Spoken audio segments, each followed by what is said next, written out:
ভাবুন তো এমন একটা ফোন যা ভাঁজ করলে আপনার হাতে তালুতে ফিট হয়ে যাবে আর খুললেই সামনে হাজির হবে প্রায় 7 ইঞ্চের এক বিশাল অ্যামোলেড ডিসপ্লে। হ্যাঁ বন্ধুরা, আজকে আমরা কথা বলবো একেবারে প্রিমিয়াম ফ্লিপ ফোন মোটরোলা রেজার 50 আলট্রা নিয়ে। মোটরোলা আবারও তাদের রেজার সিরিজকে নতুন উচ্চতায় নিয়ে গেছে। এই ফোনটা 2024 সালে লঞ্চ হয়েছে আর একে বলা হয়েছে স্যামসাং গ্যালাক্সি জেড ফ্লিপ 6 এর সবচেয়ে বড় প্রতিদ্বন্দ্বী। ফোনটা ফোল্ড করলে সামনে পাবেন 4 ইঞ্চের এক বিশাল কভার ডিসপ্লে, যেখানে শুধু সময় আর নোটিফিকেশন নয়, আপনি চাইলে যে কোনো অ্যাপ চালাতে পারবেন। হোয়াটসঅ্যাপ, ইউটিউব, গুগল ম্যাপস সবকিছুই কভার স্ক্রিন থেকেই ব্যবহার করা যাবে।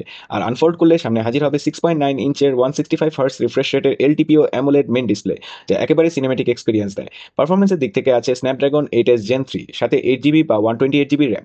মানে গেমিং, মাল্টিটাস্কিং সবই বাটারি স্মুথ। তবে একটা ছোট ড্রব্যাক আছে, লং টাইম হেভি গেমিং করলে ফোনটা গরম হয়ে যেতে পারে। ক্যামেরার দিক থেকে আছে দুটি 50 মেগাপিক্সেল সেন্সর, একটা ওয়াইড আরেকটা টেলিফোটো 2x জুম। ভালো আলোতে ছবি দারুণ আসে, কিন্তু ওভারঅল ক্যামেরা পারফরমেন্স ফ্ল্যাগশিপ লেভেলের তুলনায় কিছুটা পিছিয়ে। বিশেষ করে লো লাইটে আর ভিডিও স্টেবিলাইজেশনে কিছু ইনকনসিস্টেন্সি দেখা যায়। ব্যাটারি লাইফ নিয়ে কিন্তু কোনো কমপ্লেন নেই। 4000 এর ব্যাটারি আর এফিসিয়েন্ট চিপসেট মিলে এটাই ফ্লিপ ফোনের দুনিয়ায় বেস্ট ব্যাটারি ব্যাকআপ দিচ্ছে। সাথে আছে 45 ওয়াট ফাস্ট চার্জিং আর 15 ওয়াট ওয়্যারলেস চার্জিং।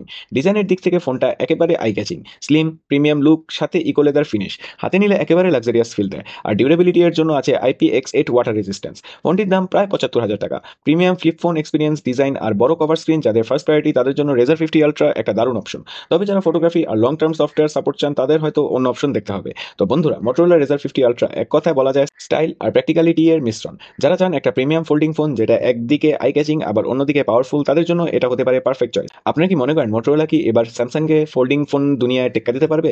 কমেন্টে জানাতে ভুলবেন না। ভিডিও ভালো লাগলে অবশ্যই লাইক, সাবস্ক্রাইব আর টেকমিনিয়াকে ফলো করবেন, কারণ আমরা প্রতিদিন আপনাদের জন্য নিয়ে আসি নতুন নতুন ফোন রিভিউ।